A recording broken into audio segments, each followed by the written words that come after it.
여러분 왜 성경에서 로마서에서 내가 복음을 부끄러워하지 아니하노니 그런 말을 하신지 아세요? 왜냐하면 각 시대마다 진짜 그리스도인, 진짜 크리스천은 소수였다는 것입니다. 그들은 소수민족이었다는 거예요. 그럼 여러분 소수민족일 때 어떻게 느껴요? 굉장히 불안하잖아요. 예, 굉장히 뭔가 염려되는 게 많고 힘들잖아요. 그렇기 때문에 바울은 담대해서 지금 너희가 복음을 부끄러워하지 아니하니 나는 복음을 부끄러워하지 아니하니 이는 믿는 자들에게 구원을 주시는 하나님의 능력이라 그렇게 말했던 것입니다. 그래서 지금도 우리에게 강력하게 필요한 것은 그 하나님의 새로운 정체성 안에서 새롭게 부어지는 그 소망의 담대함을 붙드는 것입니다. 남들이 왜 당신은 이렇게 담대합니까? 왜 당신은 이렇게 어려운데도 거만할 정도로 담대합니까? 그러면 그거를 말할 수가 있어야 돼요. 소망을 묻는 자들에게 그 이유를 설명할 수 있어야 됩니다. 아멘? 그래서 나는 복음을 부끄러워하지 않는다. 아무리 우리가 조금 숫자는 작더라도 진짜 크리스찬들은 한 세대마다 항상 적었다. 진짜 주님을 믿는 자들은 진짜 적었다. 그걸 아셔야 돼요. 많은 숫자가 아니었다는 거.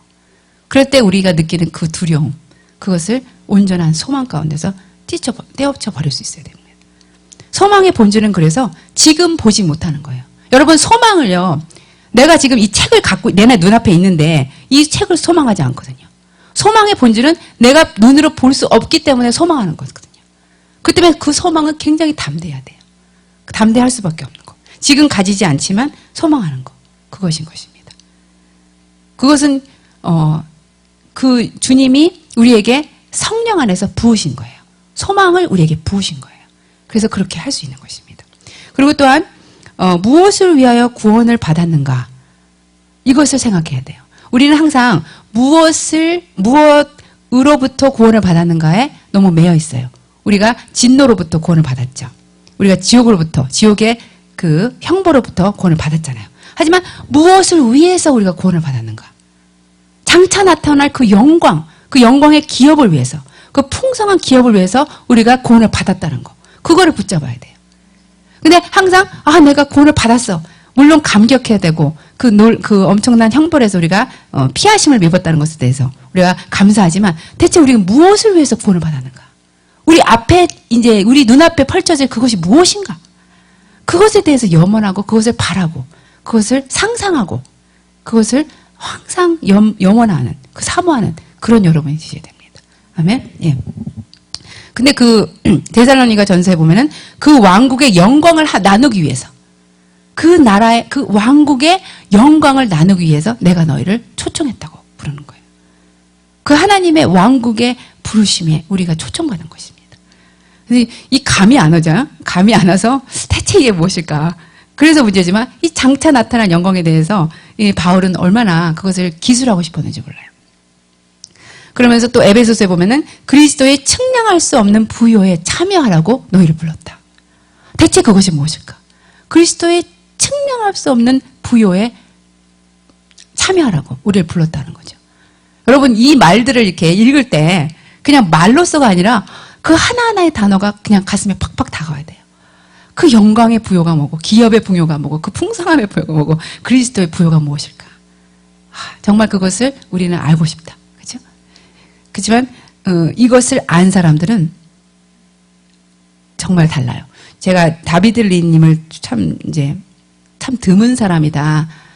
참 하나님께서 새롭게 부르신 사람이다. 그런 생각을 많이 하거든요.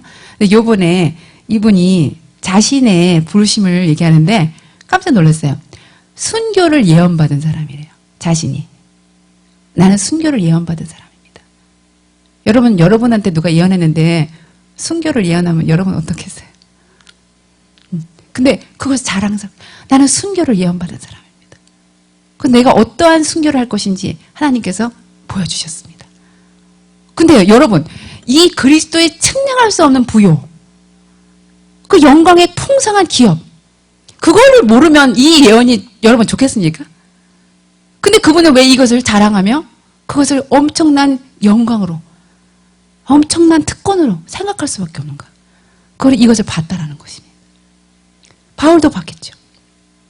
그리고 또 한 분이 있는데 김옥경 목사님이에요. 김옥경 목사님은 이제 순교의 반열에서 빠지고 싶지 않다.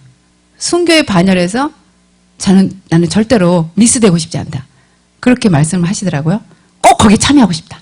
그러면서 이분은 거룩을 연습하는 게 아니라 순교를 연습하네요. 예, 우리가 금식 연습하고 성결을 연습하잖아요. 근데 이분은요, 순교를 연습하더라고요. 순교할 때 나는 이렇게, 이 생각을 하면서 순교할 거다. 나는 이 노래를 부르면서 순교할 거다. 이때 이렇게 할 때 나는 이렇게 될 것이다. 그러면서 그거를요, 연습하신대요. 여러분 그 연습하실 수 있어요? 그 얘기를 이제 제가 동영상에서 봤거든요. 근데 제가 그 청중을 보지도 못했는데 그 청중이 갑자기 조용해지는 거예요. 그 이분이 막 설교하다 갑자기 그분은 이제 또 이 얘기하다가 또 이쪽 얘기하고 그러잖아요. 근데 전혀 딴 얘기하다가 순교 얘기가 나온 거예요. 그랬더니 갑자기 청중이 조용해지는 거예요. 근데요, 정말 그리스도의 부요를 받다면 우리에게 부어질 장차 나타날 그 영광이 어떠한 것인지를 알았다면 이것이 특권인 것입니다. 근데 우리를 하나님께서 이 부르심, 우리도 마지막 시대에 수많은 순교자들이 일어난다 그러잖아요. 하나님께서 이러한 부르심을 원하는 자들에게 그것을 주실 것입니다. 아멘. 네. 그래서 이제 우리가 그 새로운 헵시바의 새 이름, 새 정체성을 부여받고 이제 그러면 제가 말했듯이 두 번째로 이제 밤낮 쉬지 않는 사역을 하는 거예요. 밤낮 쉬지 않는 사역은 제단의 불은 하루 종일 꺼지지 말라, 꺼뜨리지 말라고 했잖아요. 레위기에서 보면은 그 사역을 우리가 하는 것입니다. 그것은 파수꾼을 세우고 종일종야에 잠잠치 말라, 잠잠치 말라. 그래서 그 24시간 사역, 다윗의 장막의 사역 안으로 들어가라고 하는 것이에요.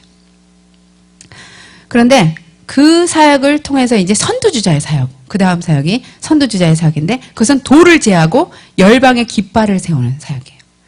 근데 요번에 이제 또다시 다비르님이 얘기한 걸 들어보니까 그 식민지와 원주민들이 그 제1차, 2차 세계대전을 통해서 완전히 없어졌대요. 그래서 전에는 원주민 정도의 그런 어떤 그런 지역들, 그리고 수많은 식민지들이 있었는데 우후죽순으로 나라들이 서기 시작했다는 거예요.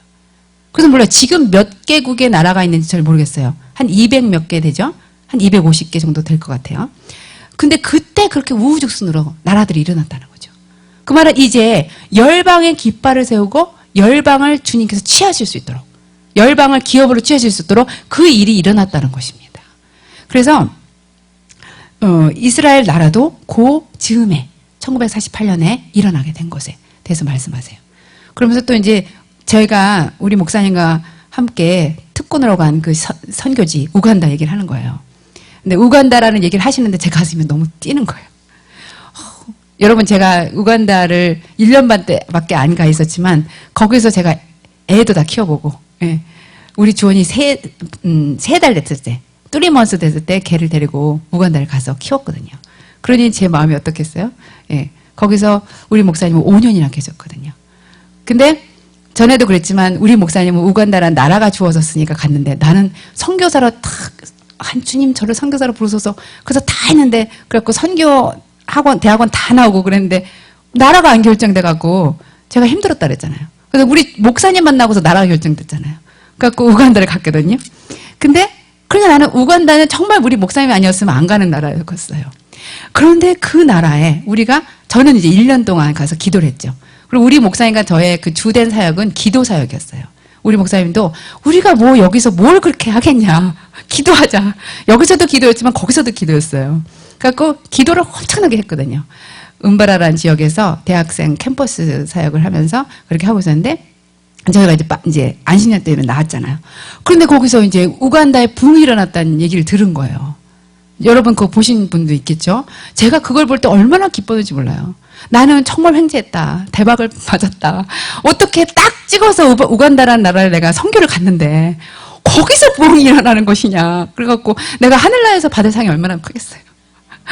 저는 정말 몰랐고 중국을 가야 되느냐 여길 가야 되느냐 정말 몰랐는데 우간다를 가게 됐는데 거기서 부흥이 터지고 그 부흥의 모든 수확을 또 주님께서 주시지 않겠습니까? 그 수확을 우리 목사님도 너무 기뻐하세요. 근데 그 우간다에서는요 정말 너무나 놀라운 일들이 일어난대요. 그래갖고 스테디움에 많은 사람들이 모여갖고 수천 명이 나와갖고 함께 울며 기도하고 거기서 진짜 부흥이 일어난 거예요.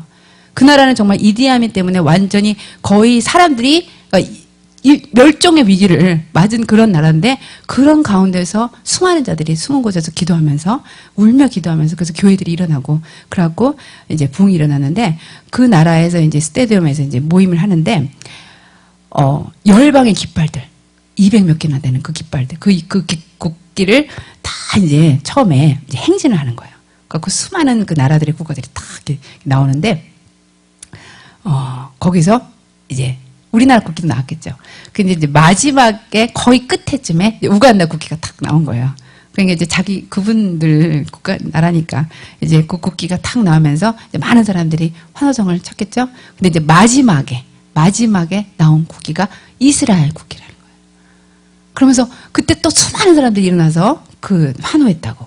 예, 그러겠다 그러거든요. 근데 그것을 통해서 말한 것은 주님은 진짜 열방을 얻기를 원하세요. 열방의 깃발이 서기를 원하세요. 그래서 주님이 원하시는 것은 나라들을 얻으시는 거예요. 그래서 사단의 전략은 나라 없애기 전략. 나라 없애기 전략이거든요. 우리가 사단이 정말 무엇을 목표로 하고 있는가 그걸 보면은 정말 가공할 만하죠. 예, 지금도 그러한 일들을 하고 있으니까. 근데 저는 이제 욕심에 그 우간다에 수많은 희생자들이 있었는데 그 와중에도 부흥이 일어난 것처럼 북한에도 그 일이 일어나기를 북한에 수많은 그 지하 교인들이 일어나서 울고 부르짖으면서 그 북한의 부흥을 이루기를 그것을 염원합니다. 예. 근데 정말 그 우간다 사람들이 우는 것은 한국 선교사님들도 그냥 손 놨대요. 이제 한국 선교사님들 중에 한 분이 정말 눈물의 선지자로 불림 받았대요. 그래갖고 이제 이분은 정말 그냥 앉았다 하면 우는 분이래요. 근데 우간다 가갖고 그냥 손 놨대요. 그냥 우간다에서 기도하고 하잖아요. 그러면 그냥 울면 한 3-4시간 그냥 가는 거예요. 그냥 울면서 기도하니까. 그런 나라가 어디 있어요? 근데 제가 너무 기쁜 것은 내가 그 나라에 선교사라고 해서 그래서 기도했다라는 거. 하나님이 너무너무 축복하셨다. 그런 생각을 하게 됩니다. 그래서 우리가 이제 선두주자의 사역을 하는 거예요. 열방의 깃발을 세우고 그래서 우리가 24시간 기도를 할 때는 많은 나라들을 주세요. 주님께서. 이번 이제 이 올해 안에 또 하나님이 주실 나라들이 무엇인지 굉장히 궁금합니다. 이번 올해 이 달에도 이번 달에도 무슨 나라를 주실지 굉장히 궁금한데 이 성문으로 나아가라. 그러면서 이제 나갈 것을 얘기해요. 아웃리치 할 것을 얘기하는데 우리 교회에 또 예언 전도팀이 생겼어요. 예. 그래갖고 여러분 아세요? 예언 전도팀, 능력 전도팀. 그래서 나가서 그 일을 하는데 이제 우리 김민영, 예, 우리 아름다운 우리 김민영 자매님께서 그걸 하실 건데 그 이름이 finger of God이에요. 예, 그래서 하나님의 그 하나님의 손가락 그 역할을 하는 거죠. 그래서 그러한 일들이 우리 교회 안에서 이제 일어나고 있는 것을 여러분도 아시고 기도해 주시기 바랍니다. 예. 이제 그런데 이 성문으로 나아가는 사역뿐만 아니라 이제 두 번째로 선두주자의 사역 가운데 이제 주님이 말씀하시는 것은 주님이 심판자로 오신다는 거예요. 그래서 우리 같이 63장에서 보면은 에돔에서 오며 홍의를 입고 보스라에서 오는 자가 누구뇨? 그 화려한 의복 큰 능력으로 걷는 자가 누구뇨? 그래서 예수님이 심판주로 오시는데 그분의 옷은 붉은 옷이다. 근데 왜 붉은 옷이냐? 왜 그 의복이 붉은 옷이냐? 그랬을 때 그분은 보복하는 자예요. 열방을 심판하는 자예요. 근데 그 심판은 믿는 자들에게는 구속이요. 믿지 않는 열방들에게는 보복이라는 것입니다. 그래서 여기서 보면은 3절에 보면 만민 중에 나와 함께한 자가 없이 내가 홀로 포도도추를 바라보는데 곧 주님 외에는 이 열방을 심판할 자가 없었다는 것입니다.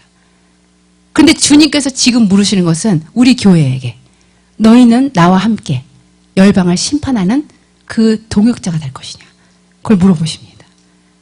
그것은 기도하는 자들에게 물어보시는 거예요.